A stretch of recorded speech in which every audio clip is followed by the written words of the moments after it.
Welcome back to What's Right. If it's your first time here, welcome to What's Right. My name is Garrett Bryan, and every other Monday I talk to other songwriters and music industry folks about what they do and why they do it. This week's guest is one of my best pals. We've made a lot of music together for ourselves and for other people. His brand new album is available anywhere. It's called 3 Points of Contact. You can check out his tour dates at jordantylerhaynes.com. My guest today, the Honorable Jordan Tyler Haynes.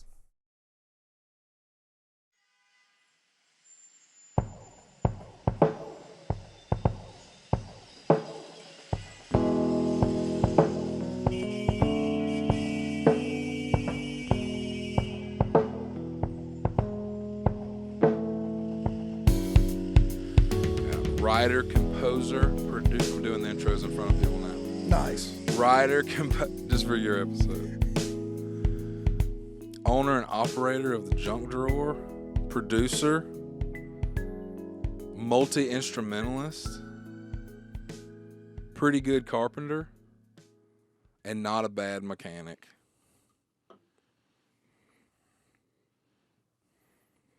Also, cat dad. Yeah, that's the biggest one lately. Am I missing anything? Man, I think you've said more than most people would give me credit for already.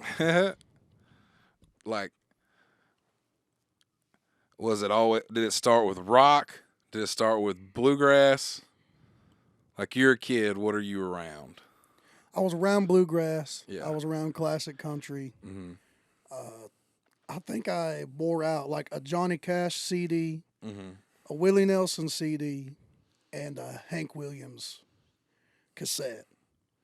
The three-headed Mount Rushmore. Yeah, and that was my home listening experience. And then when I would go visit my mom's side of the family, it was all a bunch of bluegrass pickers playing those same songs that I'd already listened With a to mandolin. at home. Yeah. So, like, when you first start writing, when does that happen, and is it like instantly connected to music? I remembered like being a really small kid, like wanting to write songs. Mm-hmm. And I would have this idea, just like playing on the swing set or something. I'd be like, man, I could write like a rock and roll song like this. And I would think about some words and stuff. And I'm like 7 or 8 years old. And of course, I'm also swinging at the same time as I'm writing in my head. And by the time I think maybe I could show this to somebody, I've already forgotten it because I didn't understand the concept of writing things down yet. Right. You know, I may have been younger than that. I may have not been capable of using a pen at that point in my life, but I was trying to write these songs, and I would forget them by the end of whatever sentence I was saying or whatever stanza I was on. And I never put that together for the longest time that was something I was called to do. Right, like you didn't realize you were like composing music in your head. Yeah, I had no idea that was like a thing or a big thing. I just knew that I heard music and somebody had to put that together. So, like, why don't I try to do that for myself? Yeah. So, are you still, like, you have a song in your head right now? I'm sure, yeah. Like, do you still forget them? Like, if you're doing something, if you don't write them down, or like, Absolutely. do you funnel, like, I guess what I'm trying to say is, like, do they come the same way they did when you were a kid? They really do, yeah. A thought trails off, and next thing I know, there's like a rhythm and some kind of chord structure in my head behind it. Mm-hmm. And if I don't immediately go and write that down, it can just be the words, and the musicality parts will come back to me. But something has to remind you. But if I don't write those words down to remind me where I'm going, like my syllable structure, yeah, you know, and the way that I write the words out, that will be enough to remind me of what the rhythm should be. And the chords can just be whatever over that rhythm. But if I don't write the words down, if I don't write the lyrics down, it's gone. And it will just drift away. Do you have like shorthand for like your syllables and stuff, or you just can kind of read it and be like... It's always taken me longer to do any kind of shorthand than to just write the word out. Yeah. are you still going through like old stuff, or was there a moment where is there a moment where it's like so old, like the words to something is so old that you actually do like choose to not go back to it at all, or do you go back like you recorded a song that you and I wrote a long time ago, Mm-hmm. and you maybe gigged with it every now and then, but now it's like a part of your discography. How long?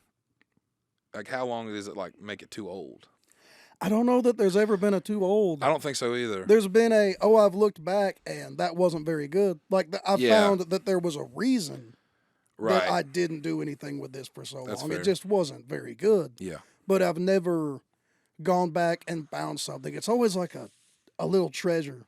Yeah. If you go back in your notebook or go back in your voice recordings, Sometimes and it's like, whoa, yeah. whoa, I Sometimes it's did like that. treasure, and sometimes it's like old Halloween candy, where it like looks Yeah. it looks like treasure. Yeah, I pretend those don't exist. And those That's are the what I'm ones, asking. Oh, that wasn't good enough. Bye.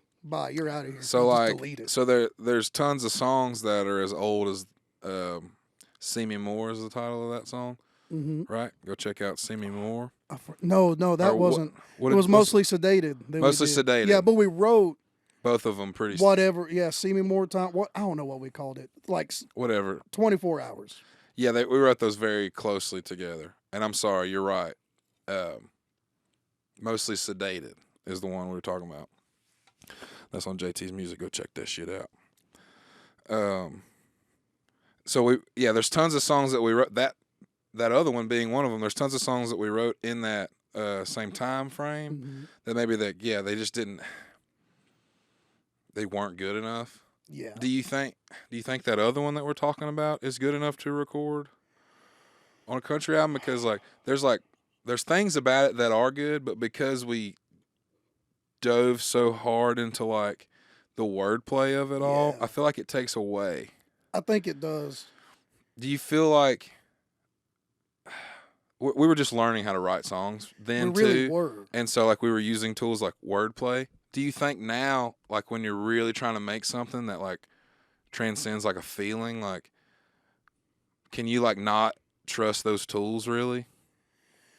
I think I can trust the tools, but not if it's something like that song. You can't use one tool the whole time. Exactly. That song was like a great assignment. It's like an exercise. Yes, Yeah. it was a great exercise we did. How can we really lay into this one tool? Yeah. And because we ruined a song by Right. using that tool too much, Right. we learned the right ways to use it. And I feel like that made both of our careers, whether we know it or not, and however significant it was, that's something we got to use.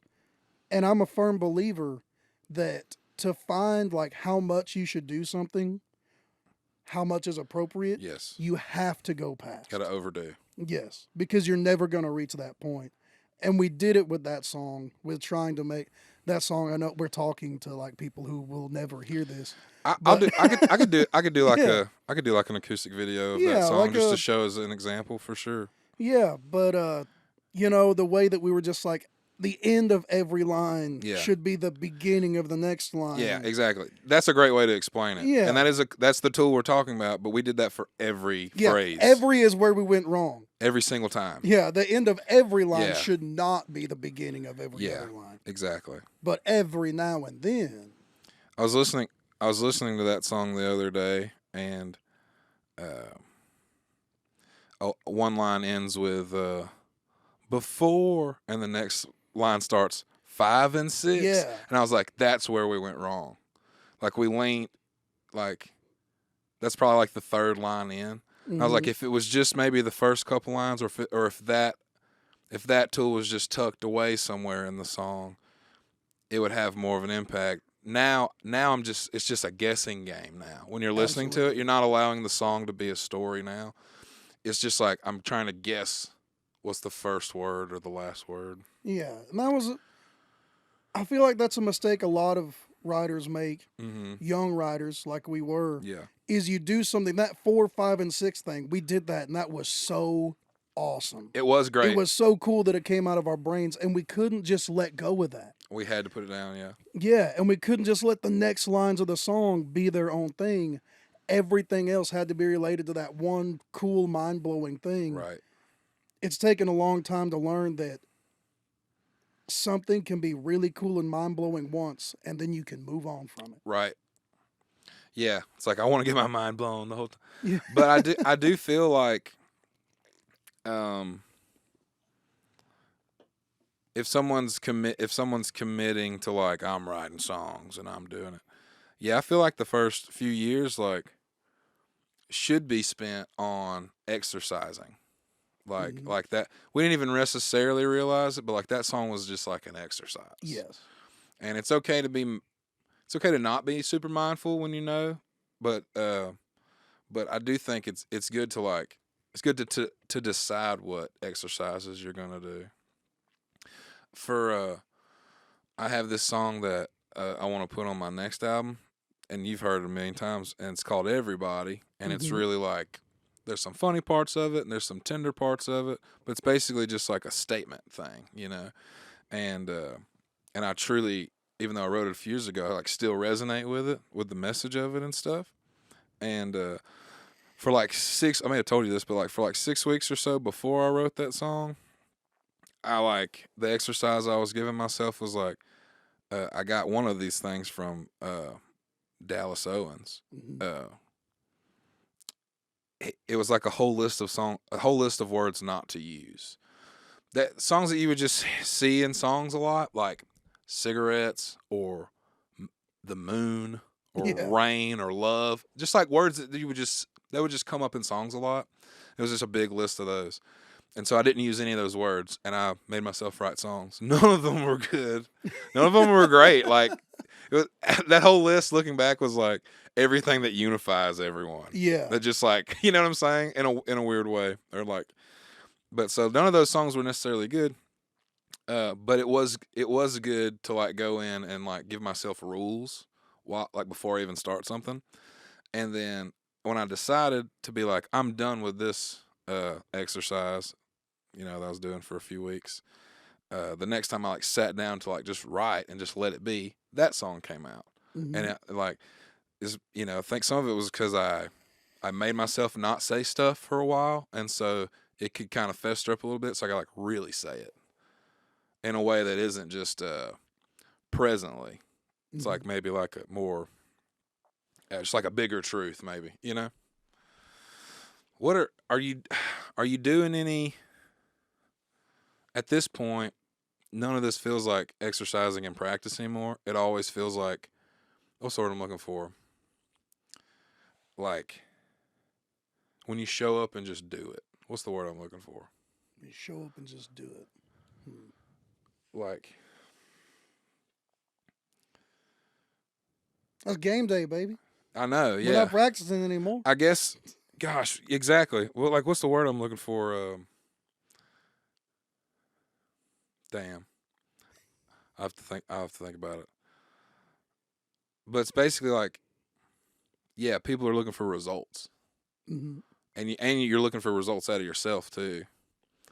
So like, does it ever feel like practice in any way in any realm now, or does it like feel like you can't waste a moment of the creativity on like an exercise? It doesn't feel like practice or an exercise at any point, but I'm always deliver conscious. was the word I was looking for. Yes. We're both expected to like show up and deliver. There you go. And whether it's in the studio, whether it's on stage, if it's our stuff or someone else's, I didn't mean to interrupt you. That's the word I'm looking for. Thank you, because people expect you to deliver. You expect yourself to deliver. Yeah. You don't want to get up there, whether it be in front of a crowd and just or do an like exercise, sitting down to write a song by yourself. Yeah. It doesn't matter who it is. You don't want it to be an exercise. Even now, if I were to come to your house and write a song now, we wouldn't want to spend that time on an exercise. No. I think that's what I'm kind of asking. Like, are you doing? I know you make most of your stuff by yourself, especially like with the words. Yeah, are you focusing at all anymore on those exercises, or are you just like using whatever you need at that moment? No, I'm not focusing on it as an exercise, but I'm always aware that every song that I write is practice for the next one. Right. That's totally true. This episode of What's Right is brought to you by Andor Peppers. Andor Peppers is family owned and operated. They have small batch fermented hot sauces and smoked spice mixes from garden to bottle to table. They have physical locations in West Virginia and Florida. If you can't find them there, if you're not around, you can go to andorpeppers.com. Thank you, Andor Peppers. Are you writing anything right now? Like, do you have anything that's like in half process? written? Yeah. I don't know. I think I've tied up the loose ends for now. That's nice. Give me a couple of days. Yeah. What was your last release? It was 3 Points of Contact. 3 Points of Contact. Album. It's got Mostly Sedated on it. So good. And a couple of more songs on there that came from like years Long back. time. What's some other tracks on there? Happy Lie is on there. Uh-huh. I wrote that song so long ago, and I started to hate it. And I was finally... It took Dane telling me it was good. Mm-hmm. Dane Pack was like, hey, man, that's like my favorite song that you've ever written. I was like, what? It really is? Yeah. And then I realized I had stopped playing it and started to hate it a little bit because I thought I was exaggerating when I wrote it. Because I wrote it so long ago. Yeah. I was just a kid. Right. So you probably were exaggerating. At the time I was. I didn't realize that I kind of got some things right. Yeah, like some of it was like a premonition. Or maybe or was it actually, not so much a premonition for my own life. Yeah. But seeing in other people's lives the way that things can go wrong or go right, Mm-hmm. that I thought I was just being artistic, and I made up the story of the song, Right. which I don't know if I had done that at that point before most of it had been, based on my life. Yeah. And I realized storytellers can be right. Mm-hmm. It's not all just fairy tale stuff. Like, I can tell a story about the real world and it be accurate. Yeah. And I didn't realize that until like a couple of years ago, that song had done that. Yeah. Yeah, I think, too, like, when you're young and you're writing, I may be ripping this off from, like, Jackson Browne or somebody, but it's like when you're, or maybe, dare I say it, Bob Dylan.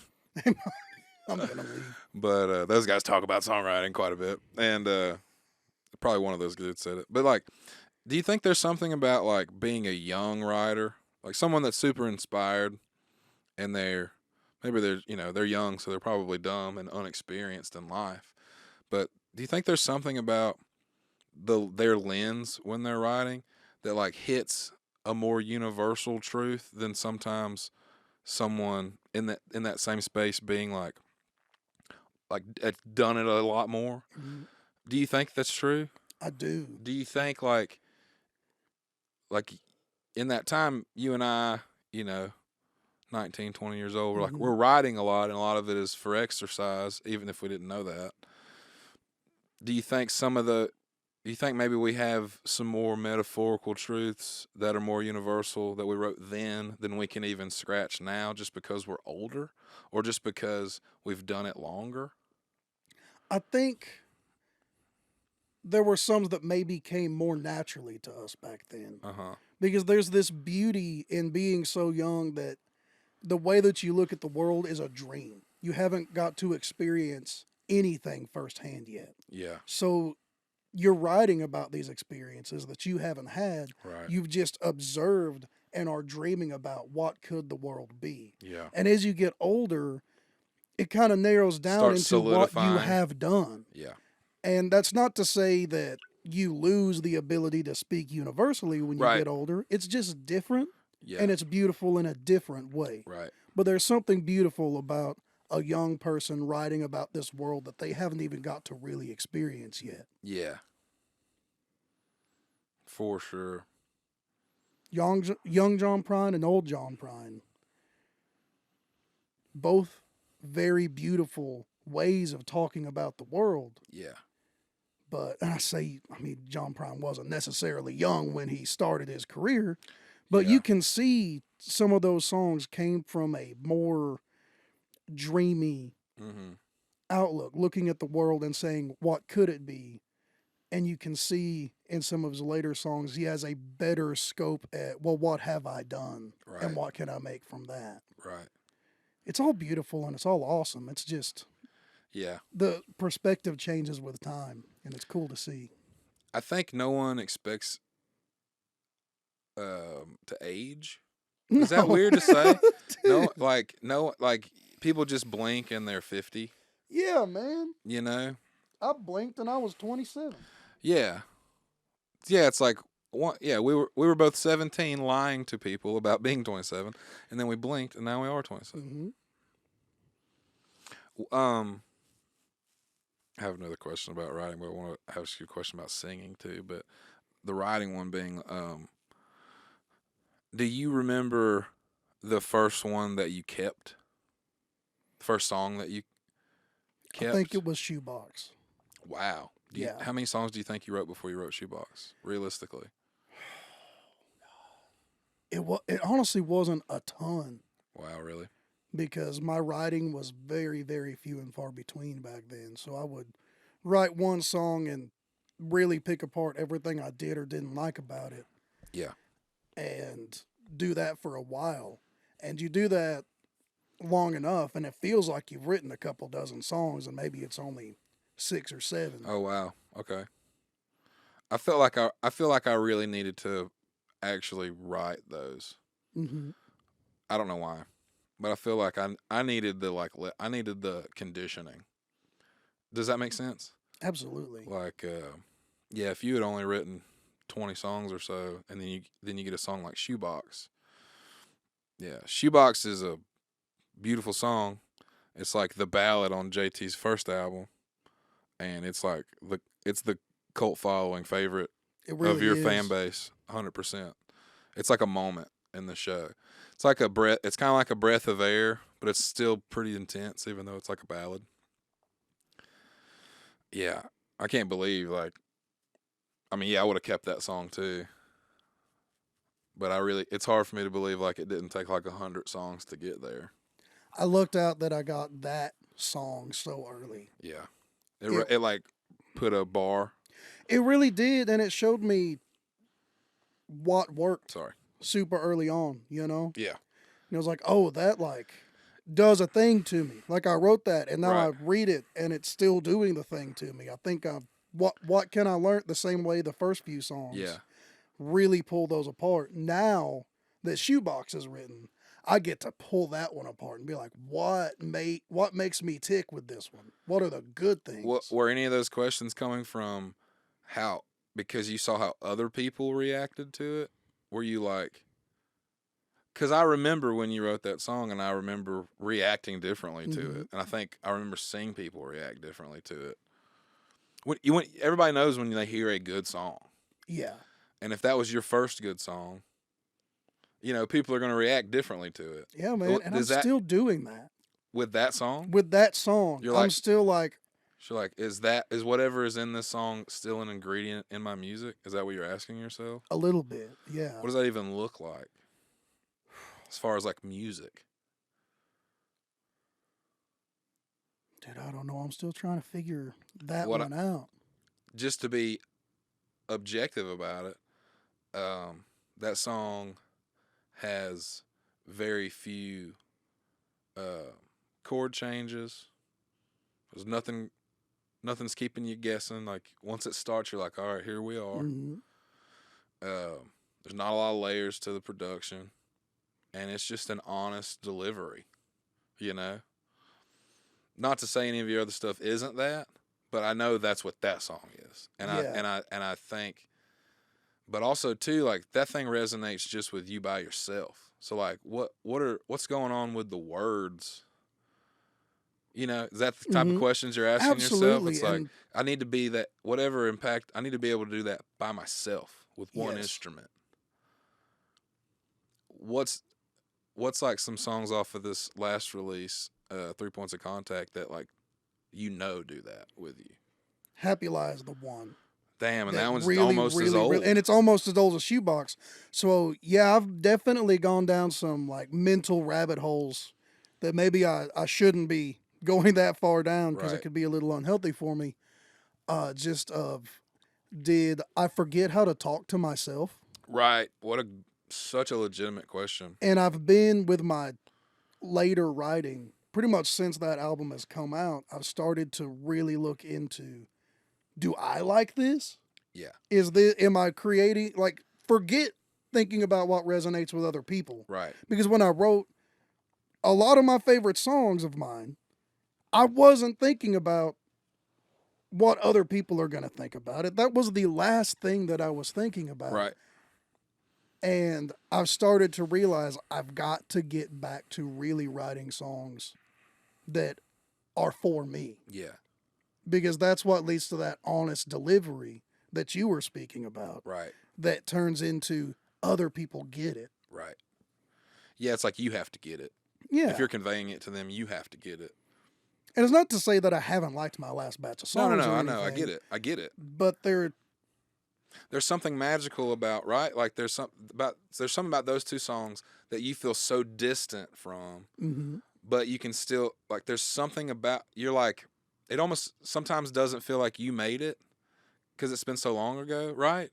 But like, I may be assuming with you, but that's how it feels with songs of mine that are that old. It's like sometimes it doesn't even feel like that's my song anymore. Mm-hmm. But because I was so young when I wrote it, there's something kind of like magical about it because I don't even know. I don't even understand it all, kind of. Do you feel like you understand all those metaphors in Shoebox? I do. Sure. Yeah, like I still do. I understand them maybe differently than I did back then. Yeah, I feel like that's an ingredient of that song that's missing in like songs is like these metaphors that can connect to like anyone, but they are touching people differently. Mm-hmm. The way a young person hears that song is different than how older person will hear it. The way a man hears it's going to be different than how a woman hears it. You know, and the way you hear it is different than how I hear it, you know. Hey everybody, Clocks and Mirrors just dropped. You can get it anywhere you download, illegally stream, or buy music. I personally suggest you go into GarrettBryan.com because if you download it from there, if you purchase it from there, I get all the money. Like, once again, it's called Clocks and Mirrors. I've heard so many stories told back to me about that song. Yeah. That when people tell me these stories, I'm like, I had no idea that's what I was writing about. That's super true, yeah. The other day, you know, I have the song Dion, Delray, and Daddy, where in the song, they all die in like the first line. And someone in like Midland or somewhere, I was at a show and they asked me about that song. And so I told them, it was like their favorite song. Mm-hmm. I told them, they're like, "Oh, that's awful. I don't know if I can listen to that anymore." I was like, "What did you think it was about? If you'd listened to it that much, like, what did you think it was about?" And so, like, just that interaction, I feel like it's changed my writing in a way. Where like I'm sitting and I'm writing, and I'm like, no one's gonna listen to this as intently as I think they're listening to it, you know. Try not to let it affect you too much. Yeah. Because that's a great song. And Yeah.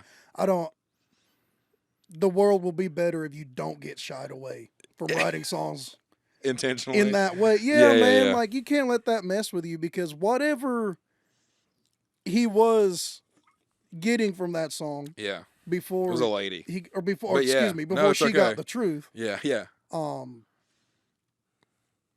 She probably needed to hear that from somewhere. Yeah. You know? Yeah. So like don't take it too hard on yourself when people don't really get what you're saying. Maybe they just are hearing what they need to hear. That's true.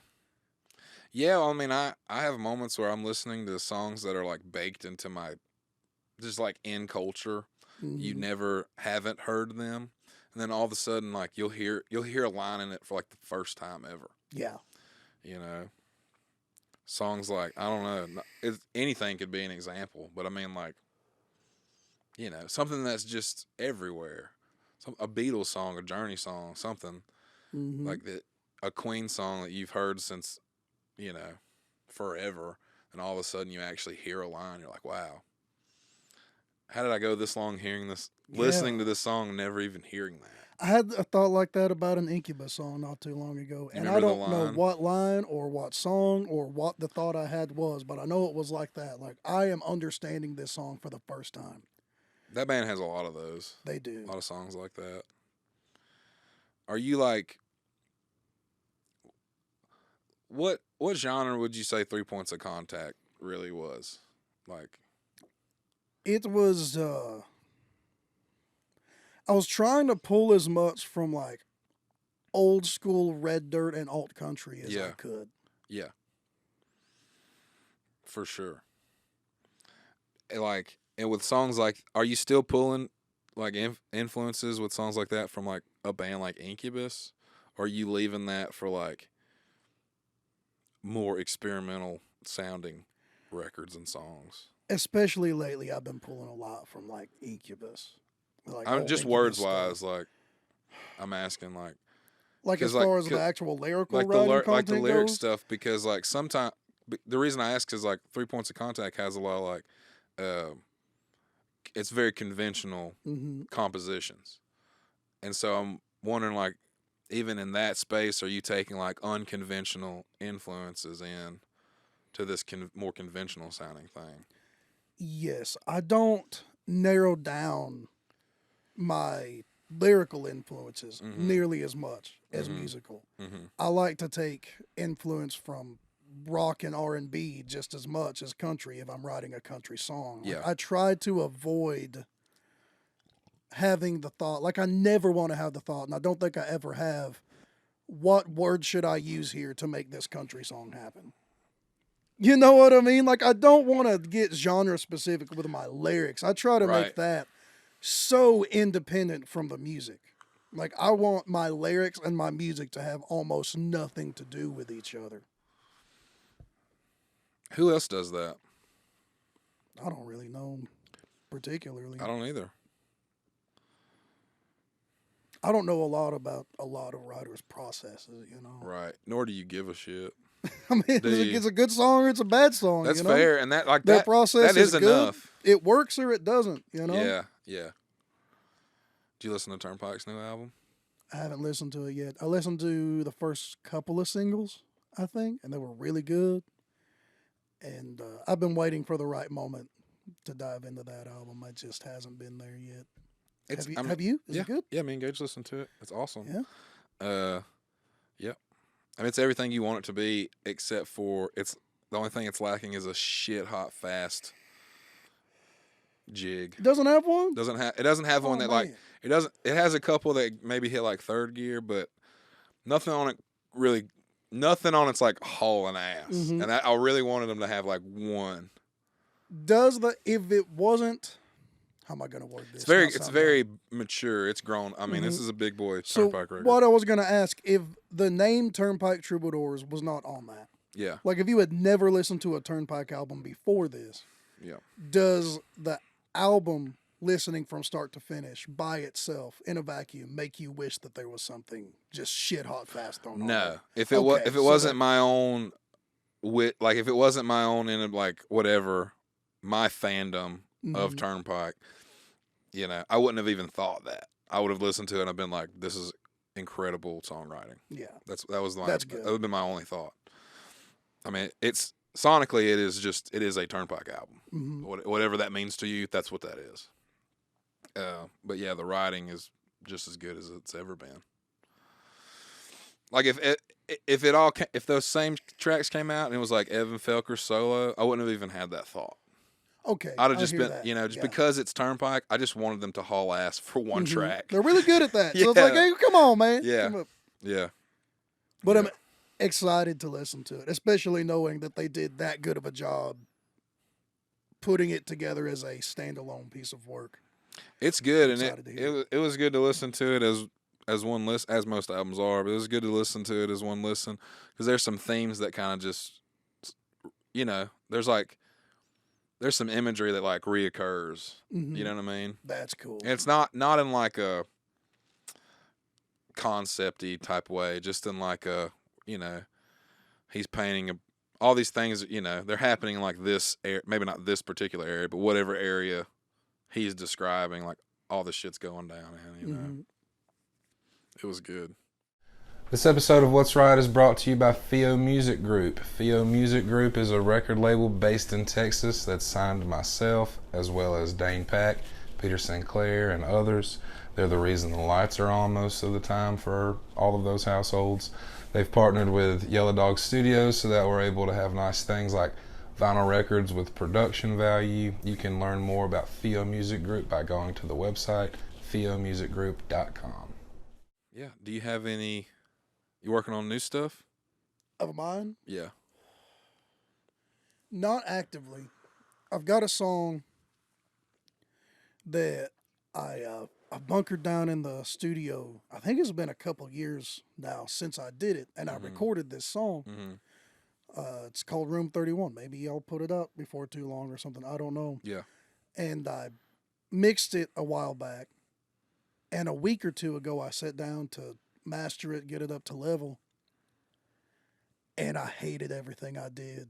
Like, Isn't it just you and a guitar? No, it's full. Oh, it's full production, and I'm just coming off of this whole rabbit hole I went down of. I completely lost trust in my ears just because I was trying to do so much and listening to so much. And I've come out the other side better.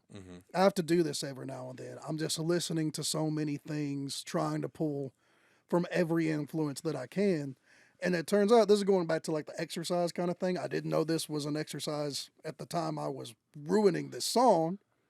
I tend to ruin songs whenever I make them exercises. Whenever you're exercising, yeah. Yeah, and I threw everything I was learning at it, and just this and that and the other, and Does it just come across like over dramatic or like so corny or? By the time I got to like the third master, which was 2 remixes later, I already had it mixed, and of course I start and then I'm like, oh, I have to go back and change this and change that, and I spent like a whole weekend, just 3-4 days straight, just trying to figure out, and I knew at this point, I'm going to redo all of this later because I'm getting so far down. The other day, it was a week ago today, I got in my truck to go to a gig, and I was listening to some music. I was like, okay, I'm going to put this last master I did of Room 31 on just to see where it stands up. Where was I at whenever I was going crazy on it? And it literally hurt my ears. The intro, that is just me and a guitar. Like, the whole rest of the band hasn't even come in yet. And it literally hurt my ears. And I was like, okay, I learned enough. Yeah. And then I had to get back out of that. And I haven't listened to it since or worked on it since because my brain has been in other places. But I wanted to ask you about singing. Because I feel like a lot of people think when they see someone that's like playing a bunch of stuff and singing a bunch of parts and stuff, a lot of people that have never tried that or never done it before, I think they assume like you're either born with it or you're not. And I definitely think you were born with like a knack for stuff, but I feel like you truly taught yourself how to sing. Yeah, I had to. So like, do you mind if we talk about that? Oh, no, we absolutely can. Because like, you've always been an incredible musician, but like, yeah, when we were younger, like, it was like you would open your mouth and like no sound would come out. Yeah, dude. So like, where do you even start to get from like open your mouth and like nothing coming out to like having control and having an idea of like where you're going with it and getting it there? Like, can you take me through that? Yeah, I really approached it sort of the same way that I approached learning guitar or any other instrument. And that was really helpful, is viewing my voice as an instrument rather than Frank Sinatra style. It keeps it from being too overly personal, because one of the biggest things that was in my way was being scared of my own voice. I didn't like the way I sounded over the telephone, let alone now you want me to put a microphone in front of this thing and see what happens. So viewing my voice as an instrument rather than a part of me or my body, that helped me get past that. Okay, This is an instrument. This is just what it sounds like. I can't really do much about that. But what I can do is I started trying to figure out how to develop the sound, the tone, how to breathe correctly, to just get noise to come out the right way. Mm-hmm. And in that, I learned, okay, when does my voice get gravelly? When does it hurt? Don't do that. Okay. When is it starting to sort of whimper and die out? Okay, don't go there, you know. I started learning my range. You know, I was like, okay, how low can I comfortably sing? How high can I comfortably sing? And looked into just a lot of research on how do I build that range. You know, that was kind of, I guess, first step was the tonality and really volume. Yeah. Next was, how do I increase that range a little bit so that I'm not just singing the same 4 notes in the one key? Right. You know, and just have to capo every song to the 6 notes that I can sing. Right. And after that is when I started to pay attention to smaller details like note separation. Mm-hmm. Back in those days, the biggest song to hit the world ever was Tennessee Whiskey. Uh-huh. Chris Stapleton's version of Tennessee Whiskey. Yeah. And in the chorus, there's that gigantic run on Warm. Yep. And one of the exercises I gave myself was I listened to that song and I figured out, okay, what are the notes of this run? What is the timing of this run? Mm-hmm. Learn that. Yeah, because so many people cover that song, and that's the only part you always want people to do right. Mm-hmm. That's the only part in the song that you really want to hear. It's hard to do. So, like, okay, so that's an exercise you gave yourself, was like, yeah, do this run as many, like, was it like a repetitive thing? It was at first, and I knew at that time, if I remember correctly, separating notes running down in my vocals was pretty easy. I could handle that, and I may have this flipped. But going up was really hard. That run does both. That was really important for me because getting to go down and back up and having that sort of switch flip and learning that these are 2 independent things I have to string together. It's not the same. Moving your voice down is not the same as moving it up and this and that. Yeah. And having to learn really how to control, how to get the separation in the notes and not just slur it together. Yeah. Because you can't think about like a car, you know, going one way and then you have to turn around. No, it's like it's like not. It's one thing's going here and another thing's going here. Is it all just breath, or like what are those muscles like? A little bit of it's breath. A little bit of it is palate. I don't know if that's the right word for it, Sure. but actually, not palate. Actually using your vocal cords to stop the air. Right. But like, you can't just do that if your breathing's not right, because your lungs are more powerful than your vocal cords. So you're just going to hurt something or just not have it stop correctly. Yeah. I don't know the specifics behind it, man. No, sure. Yeah. I'm just asking about your experience with it. Like when does it start? When does like singing, in a very like in a controlled and mindful way with like maybe like multiple melodies over one note and one word and stuff, like when does stuff like that become like a part of your music that you're writing, and how does one go from like just like telling the truth in the key of C to like really singing their ass off while conveying this message? When does that happen? That took forever. That's a hard thing. And you have to be so intentional about it because, one, you're writing a song, to be fair, is hard. There's so many things that go into it to get to the final product, and writing the melodies is hard. Just creating a melody like that is something special and a little bit difficult in its own right. And now you're adding in, well, what are these things I can do with my voice? And am I capable of that? How do I fit that around these words? And at the end of the day, doesn't make the song better. It takes a long time, a lot of struggle. And it's sort of the same way that now learning to write a guitar part Mm-hmm. for my song, for your song, it's kind of the same thing eventually. Is it's treating your voice like that instrument and knowing your capabilities with it and how to evoke as much emotion as possible with what you're capable of doing. Yeah. This episode of What's Right is brought to you by Wonderland Records. Wonderland Records is a full-service recording studio and rehearsal space based in Clyde, Texas. You can ask for dates and or ask for a tour at Instagram at _Wonderland Records _. Thank you, Wonderland Records. So that was a really long way to say it takes a long time. Yeah. It takes a really long time. Yeah. Are there exercises that like maybe you shouldn't lean into for a whole song, but are there exercises to implement that stuff into your writing that you're aware of, or is it just like is it mostly just like farming, just like finding the right spot to do it? I think it's a lot of just finding the right spot to do it. And a lot of times it'll come to you. Like the melody.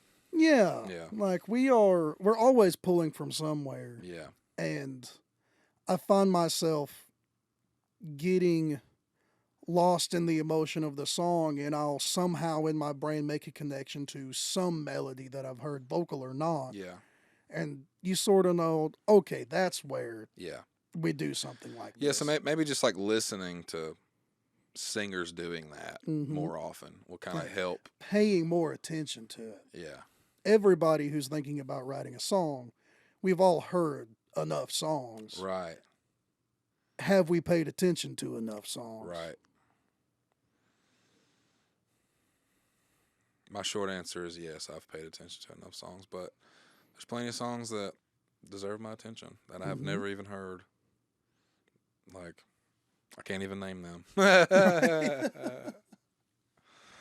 Hell yeah. What's next?